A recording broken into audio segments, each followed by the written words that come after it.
El derecho del dueño de una finca para entrar en la finca vecina en días alternos para recoger las bellotas caídas en la finca del otro. ¿Qué quiere decir eso? Muchas veces mis frutos, ¿no?, caen en la otra, ya en el límite de propiedad, se van al otro fundo. Entonces, yo tengo derecho, porque me corresponde esos frutos, ¿no es así?, a recoger lo que ha caído en el otro fundo. Entonces, ese derecho se podía hacer en días alternos. ¿Por qué? Porque las bellotas eran propiedad, pues, de la planta, ¿no?, del dueño donde estaba su planta. Se tenía que recoger sus bellotas, pero no en cualquier momento, porque si no había días alternos, para no fastidiar también al propietario de la otra finca. El derecho del dueño de una finca a pedir el corte de la rama de un árbol del fundo vecino proyectado en el fundo propio. ¿Qué pasa? Este es el límite, este es un fundo y otro fundo, y a veces los árboles crecen, ¿no?, se van al otro lado. Entonces, también podía cortar las ramas, porque le correspondía ¿a quién? Al dueño del árbol, ¿no? Las aguas deben discurrir por los fundos de una manera natural. Luego se les prohibía al propietario de una finca hacer obras o utilizar algún mecanismo que altere el curso natural de las aguas. Sí, pues hay algunos que se adueñaban, ¿no?, hacían una especie de poza, todo, o trancaban para tener más agua. No, el agua debía discurrir para todos. No tenían por qué ellos utilizar algún mecanismo para poder almacenar más agua que la finca siguiente. Otra forma de derecho de propiedad también, de respetar la propiedad. En épocas sucesivas, o sea, más adelante, se prohíbe que las propias construcciones oscurezcan la casa del vecino. No sé de qué forma, ¿no?, porque en ese tiempo no había luz, no había, de repente, hacerlo mucho más alto y la otra era más pequeña, de repente a la salida del sol también podría oscurecer, ¿no? El nuevo edificio debe construirse a 12 o 15 pies del edificio del vecino, y la altura no puede superar a los 100 pies. Esa era una disposición en aquel entonces en Roma. Cualquier individuo tiene derecho a pasar por mi finca. Ese cuando no tenga otra forma de pasar, ¿no? Por ejemplo, tiene un sepulcro enclavado, puede pasar por mi finca. Póngase que hay un sepulcro en mi finca, ¿no? En el derecho justinianeo se convirtió en la servidumbre de paso. El derecho de paso, ¿no? No hay por dónde pasar. Obligatoriamente hay que pasar por esa finca. Se abrirá un derecho de paso. El propietario de un fundo debe evitar los humos en la casa del vecino. Solo debe considerarse los normales. Recuerden que en Roma no podía quemar arbustos todavía, ¿no? Lo que pagamos, maderas, restos de árboles disecados para hacer pues inclusive para cocinar y todo. Entonces eso también generaba muchas veces humo. Entonces esto también habría que tener en cuenta para no fastidiar al vecino y llenarlo de humo, de repente todas sus túnicas que estaban colgadas. ¿Y cómo se cría la propiedad? El hecho jurídico que termina en una cosa se incorpora a mi patrimonio como mi propiedad. Miren, ya se hacía mediante la compra-venta, la herencia, la donación. En el derecho romano clásico, la forma de transmitir la propiedad es la emancipación. Gallo, ¿cómo lo escribe este romano? Dice: reunidos 5 testigos, ciudadanos romanos, púberes y otros más de igual condición, que sostienen una balanza y se llama pesador fiel. Esa era la antigua forma de transmitir la propiedad. El adquiriente, teniendo en su mano un trozo de bronce, dice: afirmo que este esclavo me pertenece por el hecho civil. Estamos hablando de un esclavo, que es una cosa, ¿no? Y lo compro por el rito del bronce y la balanza. Luego golpea la balanza en el bronce y lo entrega a modo de precio. Esa era la forma. Este es el emancipatio en el derecho clásico, cuando en sus inicios, ¿no? Con el tiempo se acuña la moneda, aparece la moneda también en Roma, pues ya. Y se cuenta, ya empieza a contarse ya. La emancipación ya no se hace con este rito, sino ya se hace mediante la transferencia del pago de moneda. Entonces la emancipación se convierte en una compra-venta ficticia. Se hace este rito ya, pero en forma ficticia, porque ya empezó a operar la moneda, pues en Roma también, en la que el símbolo del precio era el trozo de bronce que se entregaba. En realidad, en sus inicios sí se hacía con una forma tradicional de adquirir la propiedad. Recuerden que se transmitía mediante pedazos de oro, mediante alhajas y todo, entonces se pagaba así y se golpeaba con una balanza, el bronce, bueno, hacía un sonido y se entregaba. Pero después aparece la moneda, pues la moneda tiene un valor y empieza a cobrarse ya por moneda. La otra forma era la in iuri sessio, la sesión ante el pretor, o sea, ante el juez. Acuden ante el pretor compareciendo adquiriente y enajenante, dos, ¿no? Como demandante y demandado, eso es cuando están en problemas. El adquiriente dice, esta cosa me pertenece, de acuerdo al derecho civil, y si el enajenante calla, entonces el pretor otorga la propiedad al demandante. Ahí viene, la palabra dice, el que calla, otorga. ¿Me dan cuenta? Entonces, se transmiten la propiedad a todos aquellos que tienen por objeto como la cosa mancipi, o sea, la res mancipi, constitución del usufructo o derechos análogos. ¿Cuáles eran? El uso, habitación. La constitución de servidumbres rústicas también se transmitían mediante este tipo de proceso. La transmisión de la tutela legítima sobre las mujeres, adopción y emancipación, también entraban en este tipo de procesos. Y la forma de transmitir, ya ahora sí viene la entrega, ¿no? La traditio. Es la entrega de la cosa y se considera del derecho de gentes. La eficacia traslativa depende de tres requisitos. O sea, yo voy a entregar esa traslación, tiene tres requisitos para que exista. La entrega misma en el derecho antiguo, la voluntad de poder transmitir y querer adquirirla. Claro, tiene que haber la voluntad de la persona que va a dar y la persona que va a recibir. Pues si no hay voluntad, entonces no hay compra-venta. Porque si no hay la voluntad para ejercer el contrato de compra-venta, ya no hay voluntad, pues de cualquiera de ellos, ¿no? La justa causa traditione, o sea, la justa causa, el fin práctico que motiva la entrega y que al propio tiempo es reconocido por el derecho como fundamento de la adquisición. O sea, la finalidad práctica, al final, se finaliza con la entrega.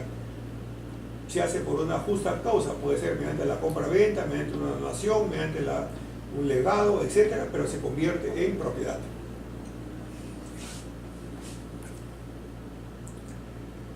Ahora viene la usucapión. Recuerden también, es otra figura, la usucapión, que está en el Código Civil actual.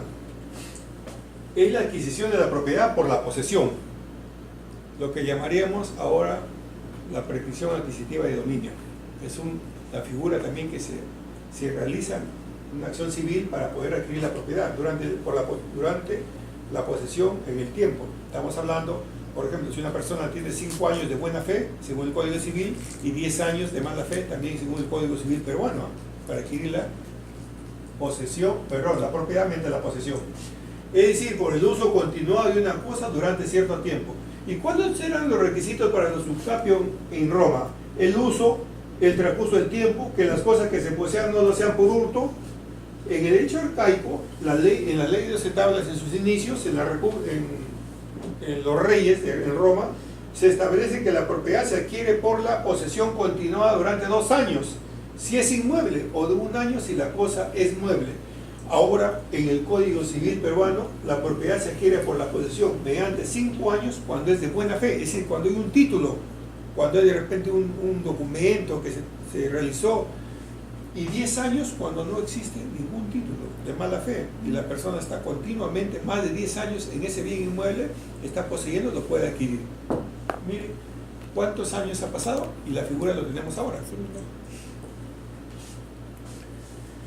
La posesión continua de la cosa durante cierto tiempo. La posesión no ha de ser interrumpida. En caso de interrupción de la posesión, la usucapión ha de comenzar de nuevo.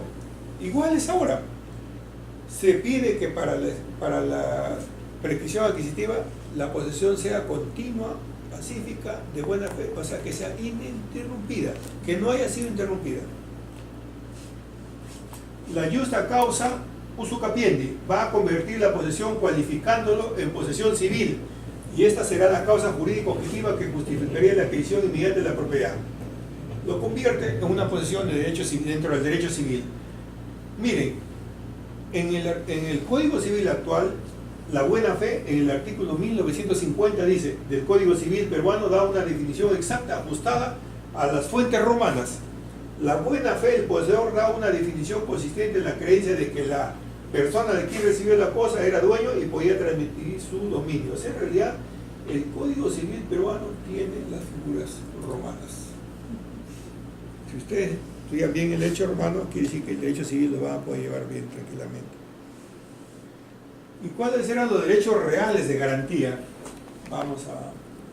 Los romanos prefirieron la garantía personal, Hablaste, no sé quién habló sobre la fianza también, ¿no? Se manifiesta en cautiones, promesas reforzadas, exigidas por el pretor, que eran dadas mediante un estipulatorio y garantizadas con fiadores. El juez, pues, el juez era el pretor, no con garantía real. Las tres formas de garantía real en derecho clásico son las siguientes. La fiducia, que es una forma, que el contrato formal por el que el deudor o fiduciante ajena transmite a otra, al acreedor fiduciario, una cosa de su propiedad, mancipable. Hasta ahí está claro. Yo transmito a otra persona mi cosa, mi bien, obligándose el acreedor mediante un pacto a retransmitirle la propiedad de igual forma. Es decir, después de un tiempo, esa propiedad me tiene que devolver, ¿no?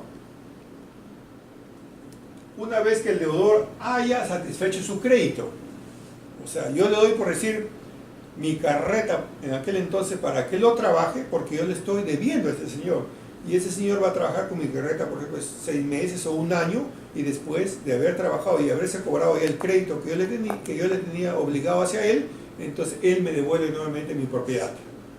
Es así. Entonces se realizaba un contrato donde se especificaba el momento y circunstancia de la obligación del fiduciario. ¿Se dan cuenta?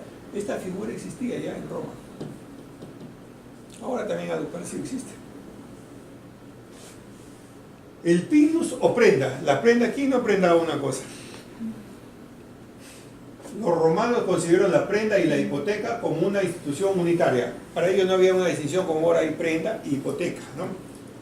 Como una cosa en la que engloba con el nombre de prenda. Viene a ser de pignorar, o sea, prendar, que es dejar o dejar en prenda o empeñar.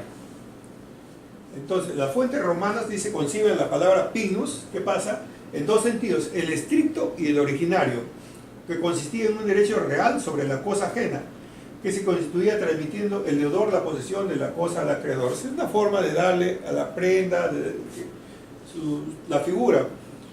En Roma, en sus inicios, no configuraba la idea, o sea, la forma de hipoteca. Más que todo se trabajaba con prenda, ¿no? Porque estaban como unificados, no había autonomía de la hipoteca, porque no se considera tan importante la transmisión de la propiedad de la cosa, sino se da nomás, se deja en prenda un momento hasta que yo pueda después cumplir con esa obligación que yo tuve con la persona que ignoré en aquel entonces. Ese otro tipo de derecho real. Hay una diferencia del pignus conventus, para que sean dos instituciones diferentes. Por eso se habla del pignus si hay o no hay traslado a la posesión. Si no hay traslado de la posesión, estaremos hablando del pignus conventum o hipoteca. O sea, si no había traslado de esa posesión, te doy en prenda, este es tuyo, no te olvides, yo lo voy a borrar acá. Entonces, no lo traslado el bien. Estamos hablando del pignus conventum. Si hay traslado de posesión, toma, te dejo en prenda, ¿no? Se habla del pignus. Aquí se transmite más que el derecho a la posesión de la cosa, identificado como el ius possidendi, o sea, toma la posesión.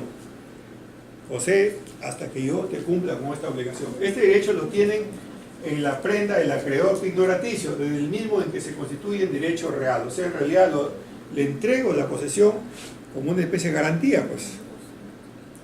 Algo sucede ahora también a veces entre amigos, ¿no? Y te dejo en prenda eso hasta que después me devuelve, ¿no? Algo sí se utilizaba en aquel entonces. Bueno, eso ha sido todo por hoy. Muchas gracias. Bravo.